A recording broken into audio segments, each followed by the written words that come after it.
Today's guest has a long portfolio of successful games with around 100 million visits under their own games, as well as contributing to Vehicle Simulator, which has 600 million visits, and he's managed to do it all with a bucket on his head.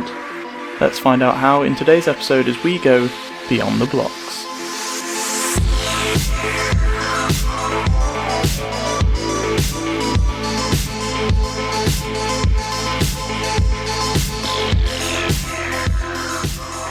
Hello and welcome back to Beyond the Blocks, a podcast all about the Roblox platform and game development. I am of course your host BanTech, and I'm excited to welcome ScriptOn as our guest. So hello ScriptOn, how are you today? I'm good, how are you? I'm doing very well, thank you. Now I think a lot of successful developers probably fall into two categories, as those who kind of double down when a project becomes successful and spend all their dev time on that one project, improving it and keeping it successful, adding new features, that kind of thing. And then there's those who use their successes to kind of create different games, sort of springboard from one success to the next, amassing a long list of reasonably popular games, exploring all these different ideas. Would it be fair to kind of categorize yourself as the latter of those two? For the most part, yeah. The only game I've really stuck with, well, I guess the only two games I've really stuck with for a long time would be Vehicle Simulator, which was 3 years, and Kinetic Code, which I've been working on and off for like 5 years soon. But I have like 10 other projects that I've done between that, and that's taken up quite a large chunk of my time. Well, it's very interesting kind of looking into all the stuff you've done. Obviously, coming to this episode, researching it, I was finding myself asking where to even start.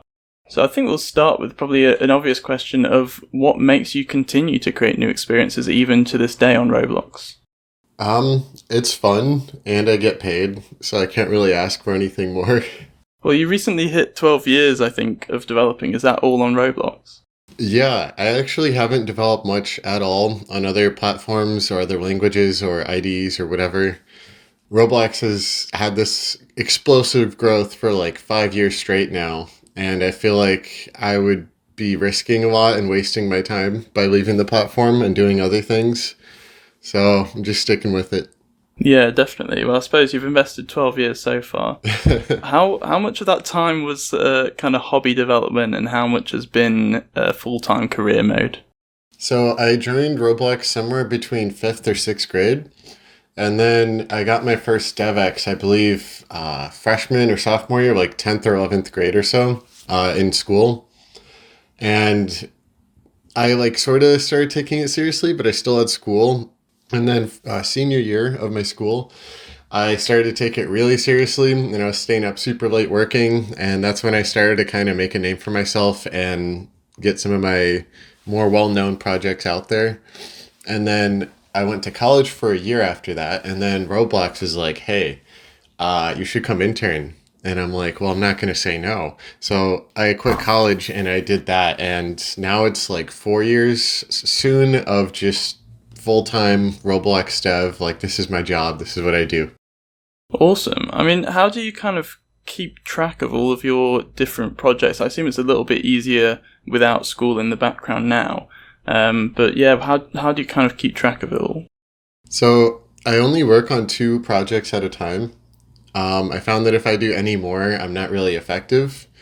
But 2 is perfect because I'll work on one and then I'll get a little burnout or tired or frustrated or whatever it is, and I'll just hop on the other one and I have ideas for it, so I'm excited again.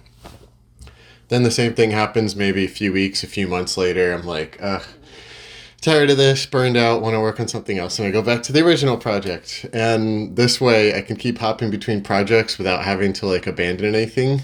And it's also a great way to kind of organize my work schedule. Which 2 projects are you working on at the moment? I know you've posted about kind of Kinetic Code updates recently. Is that one of them? Yes. So that's been sort of the main one for quite a while. Past few, like 5-6 months, I believe. And then the secondary project is a game called Rovers, which is Hotel Robloxia. It's been rebranded since I'm expanding outside of the hotel. And is that one that you were assembling an Accelerator team for? Yeah, I just got the team together a couple of weeks ago. Pretty excited. Still haven't heard back from Roblox for the application yet, so still don't know what's happening. But Me and the team have been working pretty hard already ahead of time. So no matter what happens, the game's getting done. Yeah, hopefully that goes well for you. I suppose if you get this one, it won't be your first internship with Roblox. As you mentioned, you've had some before. So what was the first internship you did? What game did you work on there? The first internship, that was the one that I left my college home family type thing for, and that was Prison Royale. And I made that with Vordanzon and Atrazine, which are both very skilled artists. And that went pretty well, actually. We hit the front page and we got quite a few players, and I learned a lot about game design and production schedules and all that good stuff. So that was really fun. Yeah, I imagine you probably learnt quite a lot from that. And I assume it went well enough for you to want to go back to Roblox again.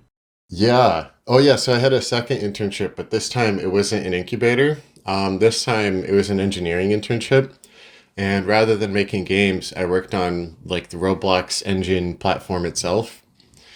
And that was kind of interesting. I got to see what it's like to be a typical Silicon Valley programmer. Like if I was to go work at Facebook or Google or Apple or something, they'd have a similar workflow with GitHub and source control and all the ways they organize stuff.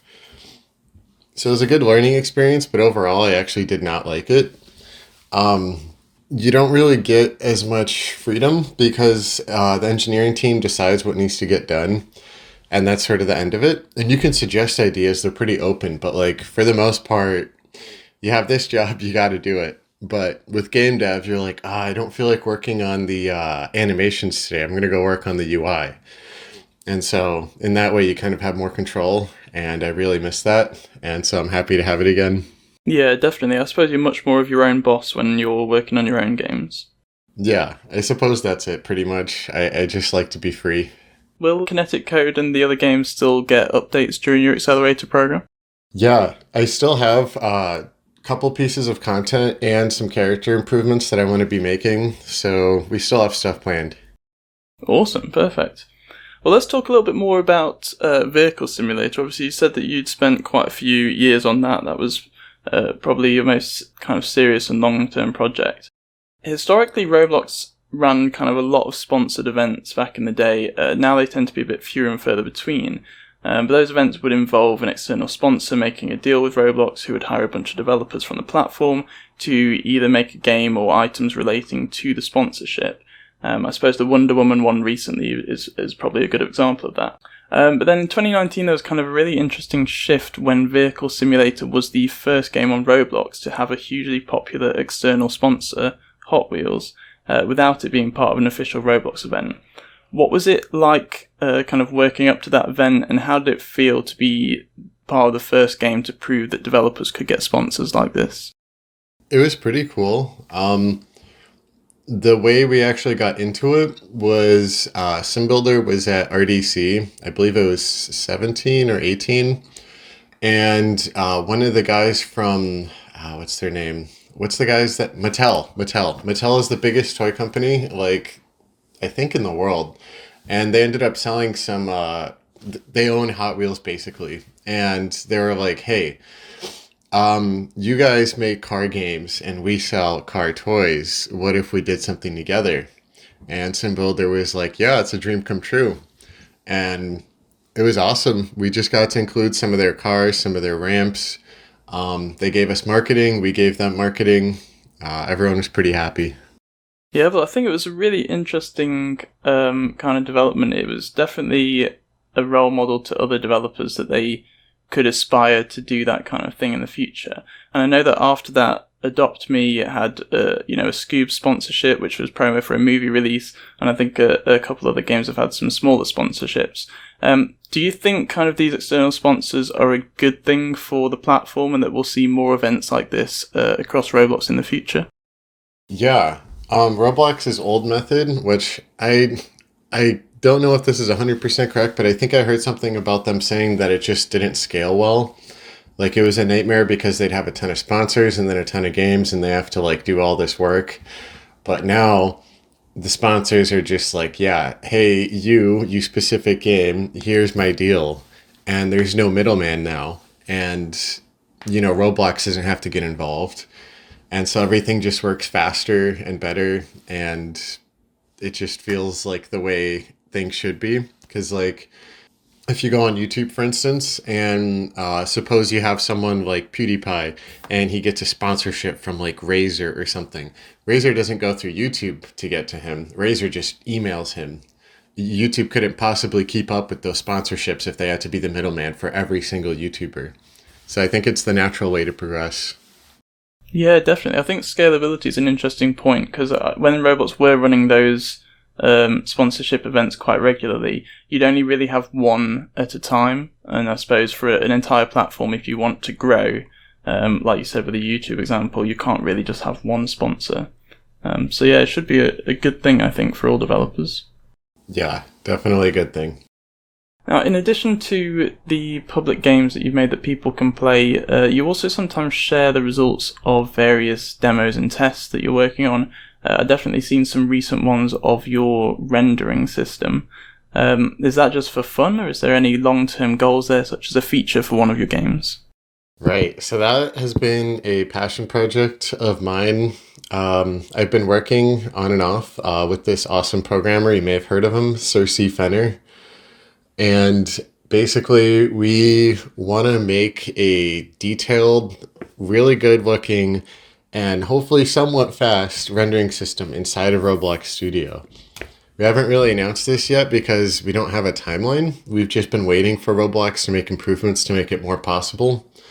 And this year and this past year has been amazing. They released multi-threading, which means you can do a lot more math a lot faster. Now they're optimizing raycasting again, which is awesome again, because the whole thing is just raycasts, which is drawing a straight line in the world and seeing if it hits something. And so with all these improvements, and also LuaU, I don't know if I'm pronouncing that correctly, that also gave some speed improvements. We've been able to get the renders running faster and faster and faster.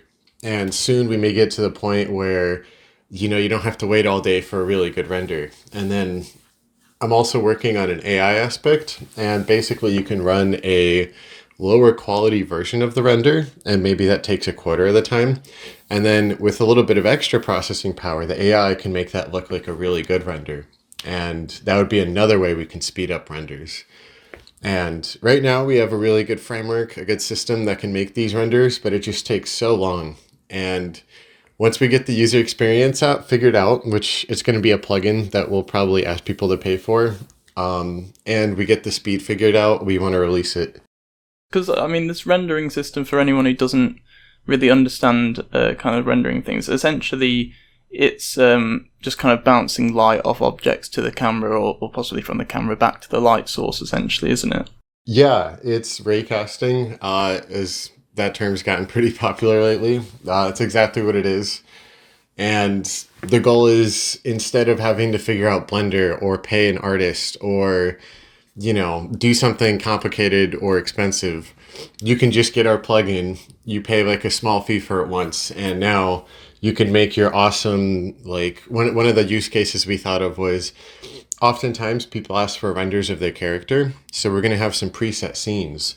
So there will be one where it loads in your character, or you could put in someone else's user ID, and then it sets up a nice camera, some nice lighting, a nice background, and you just hit run, and it just exports a really nice, beautiful image of your character, and it's really easy. And we also want to do the same thing for other types of scenes. For instance, people often need game thumbnails or game icons. And this could probably be a much simpler way to get that, because you just set it up, you click run, you don't have to figure out Blender, you don't have to talk to anyone, it just works. And these images are kind of exported to your local computer?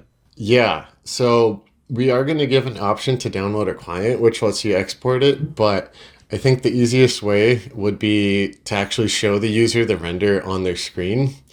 And that's going to be kind of the, how do I say that? Like the default. It's like, hey, this is what your render looks like. If you really want to get the high quality, the like awesome, whatever pixel count kind of version, you need to download the client. And all the client does is it listens to a port, a local port, and it's like, okay, there's pixels coming in. I'm going to create an image and save it in this file. Yeah, that's awesome. Kind of, I suppose it's similar to how Roho works with syncing scripts to the game and vice versa, that sort of method. Yeah, Rojo's actually pretty great in that aspect because they kind of paved the way for, I don't know quite what you would call it, like a two-part plugin. Like one part you have to install in Studio, one part you have to download on your computer. So I feel like people being somewhat familiar with that already is really going to help out. So the next thing I wanted to kind of ask you about is DevHouse. First of all, I'll let you explain DevHouse to anyone who doesn't already know what it is. So it's me, I'm Script.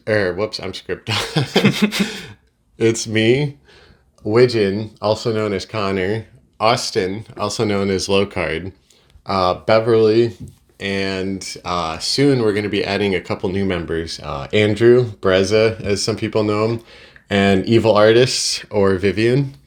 And basically we run a nice house and we just live together and we make games and it's awesome. There's like a feedback loop. Like someone works on something, we show each other, and then the other guys just like are like, hey, I think you could do this better. And then you do it better. And it's like you get all this feedback from all these great developers. So it's a really nice system. And then also they're cool people just to hang out with. Yeah, definitely. I mean, it's a really cool idea, just a bunch of successful developers all living in a house together. And it looked absolutely beautiful at the house from the pictures that I've seen. I think I saw a picture of your office not that long ago, and it's kind of exactly as expected. Just a bunch of technology and funky lighting is kind of the theme. So I suppose the obvious first question is, who has the best office in the house? So I would say that's tied between me and Lowcard. We both have our own little corner type private area, which is really nice. I feel like getting your vibes right, your environment for your work environment is really important. There's this Japanese saying, your mind is as cluttered as your desk. And I think that holds true. This idea of creating a house with these developers started, 2 years ago or so? How have you kind of grown and defined and learned how you guys all work in this house together, and whether your offices should all be in one big clump together or spread out across the house? Like, how's that kind of evolved? So we originally were just friends that lived in apartments. Some of us shared apartments with each other. And we're like, hey, it'd be pretty cool if we just got a house because we all hang out almost every day anyway. And so we did that. And basically the only requirement we really have for the house is that everyone gets their own bedroom and bathroom, and ideally a parking spot. And other than that, we're pretty happy to move wherever. Like, we've been thinking about Oregon at one point, or Arizona or Texas. And now it seems like we've settled on LA. Surprisingly, LA is actually cheaper than the Bay, which is really funny because I feel like when I tell people I'm going to LA, they have like this, whoa, it's so expensive image in their head. And it is, but it's still less than the Bay. The Bay has been like absolutely brutal. The rent prices just do not make sense. You do not get benefit for being here, especially not during COVID when you can't socialize and network. So we're pretty excited to move out. Yeah, it's very surprising to me, the prices. But it seems like the absolute dream, or at least to me, it would be the dream to be surrounded by these like-minded developers, hyping each other up, doing amazing work, as you said, potentially helping each other out with things. Does it definitely live up to that dream?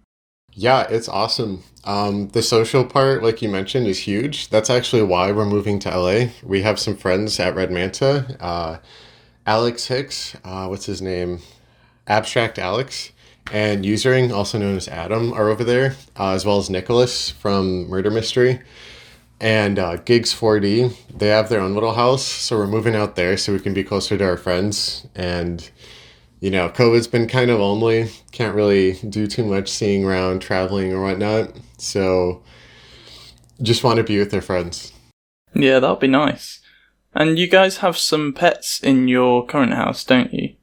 Oh, yeah. Yeah, we have a lot of pets. I have a dog and a cat, and my down the hallway neighbor, Connor Widgeon, he has 3 cats. It's insane. They'll run around at night and they'll go like full force attack on each other. And if you're downstairs, it just sounds like there's like a tornado upstairs or something. Brilliant. And I assume your dog probably helps you. I mean, you mentioned kind of COVID and we can't really go anywhere at the moment, but at least with the dog, it gives you an excuse to go for a walk, explore outside, that kind of thing. Has that been quite nice during the pandemic? Yeah, it's been great. I started exercising a little more. There's these kind of mountainy type hills near us, literally like a 5-minute walk from the house. So I'll take him up there and we'll just run up and down the hills. And I can tell he's super happy because he's doing his like happy dog zoomy thing, and I'm getting some exercise. So it's been a good way to kind of cool down, get some Zen time. You know, no phones, no TVs, no Roblox, just like some good jams and like the sunset and some hills. It's a good vibe.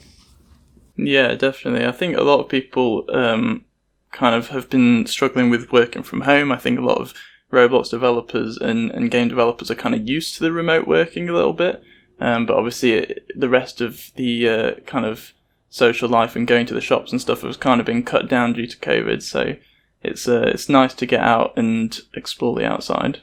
Yeah, definitely. It helps me keep my sanity a little. Well, whenever I get stuck on something development-wise, I find that I don't really get past that block until I've been outside, been for a bit of a walk, that kind of thing. Yeah, definitely. I feel like a combination of like exercise and also just sometimes you just need to come back to a problem, you know. You're just in the wrong mindset to solve it, so just taking a break really helps out. So I completely understand. Come back with fresh eyes. Yep. How much do you guys kind of influence each other's games in the house? You mentioned probably like helping to solve problems and things like that, but kind of do you give each other suggestions and ideas for your games and help evolve each other's games as well? Yeah, that's one of the best parts. Obviously, living together, we get to see work before anyone else does. By work, I mean the games, the projects, or the update. And, you know, someone will walk by your PC and you'll be like, hey, check this out. And you'll be like, oh, that's cool. You should make this text bigger or improve this or whatever. And you know, one of three things end up happening. The first thing is you don't listen to them. That's pretty rare. The second thing is you do listen to them and you put it in. And then the third thing, this is becoming common and kind of funny, you argue with them. And then a day later you do it anyway because you know it's right. Nice. What kind of features in your games do you think have been inspired by your housemates? Let's see. There's a lot of stuff on Vehicle Sim that was inspired by them. When I was working on the new chassis, Widgeon gave me a lot of great tips and tricks for how to build a good suspension and car system, and even helped me out a little bit when I was trying to figure out transmissions and torque curves. So, you know, Connor's kind of, Widgeon's kind of the technical guy. And then Austin's like really big on high level kind of gameplay stuff. He'll often suggest that I make things like a little easier, a little faster, you know, maybe balance this a little better. He's got some pretty good feedback as well. And then I have been kind of the technical / user experience kind of guy, I say. I really like working on user experience. Usually that means user interface. And I also really like technical stuff like optimization or like AI or like complicated systems like really excite me. But that being said, that's not like we only do these things. Everyone does all these things. Just some of us have found interest in specific areas. So it's been great because you get all that experience and insight from these people that know things that you don't. Yeah, I imagine it's really valuable having that kind of different expertise areas. Oh, yeah. Yeah, it's like invaluable. It's like one of the best parts of DevHouse. Lastly, it's one of the questions that I've been asking lots of developers about in these different episodes. I think we started with Avera, is a Roblox toy, because I know that there is a Roblox toy of ScriptOn. Obviously, it's got your bucket, it's got your beard, it's got your distinct lack of clothing. How did that kind of come about? So basically, someone at Roblox was like, hey, if you put some pants on, you can have a toy. So I found some booty shorts and I slapped those suckers on, and that passed the requirement check. And so now there's a ScriptOn toy out there somewhere I honestly don't know where it is or what the status is. I don't have one. But it seems like it's coming out sometime in the next month if it's not already. So I'm excited for that. That's awesome. You're going to go down to the shop and get one? I think so. I think it's one of those random draws. So I have to get like a bunch of them and hope for the best. Yeah, that'll be awesome, having your avatar kind of preserved forever in real plastic form. Yeah, it's also cool just knowing like kids get excited about it. I just think that's like so cool. Did you ever think about that when you first designed your avatar? Obviously, you've got that iconic bucket, your iconic beard. What kind of went into the decision of putting those on your avatar in the first place? So the bucket and the beard were two hats that I was like, wow, these are the coolest things ever. And that's back when I had like no Roblox. And then I released like a Tycoon or an Obby or something, and I got some BC, and that was the first thing I bought. And I just never changed it. I just really like it, I guess. It's like a distinct branding, and also it has like the silliness that I very much enjoy. Yeah, well, if it works, don't change it. Exactly. Brilliant. Well, that's all we have time for today, so thank you very much for joining us, ScriptOn. Is there anything that you'd like our listeners to check out before we finish? Right now, things are pretty silent, but if you want to see some progress on Kinetic Code, you might find that interesting. About a year ago, I threw away everything that I had before and I rewrote it, and now we have like vehicles and large maps and destruction and explosives and all this cool stuff. So give that a play if you haven't already. Awesome. Well, you can find links to everything we've spoken about today and ScriptOn's social media in the description of this episode on YouTube. Beyond the Blox is brought to you by BanTech Systems, a development studio creating interactive game systems and solutions on Roblox. Find BanTech's profile on Roblox and click through to the BanTech Systems group for more information. Thank you for listening, and I'll see you next time on Beyond the Blox.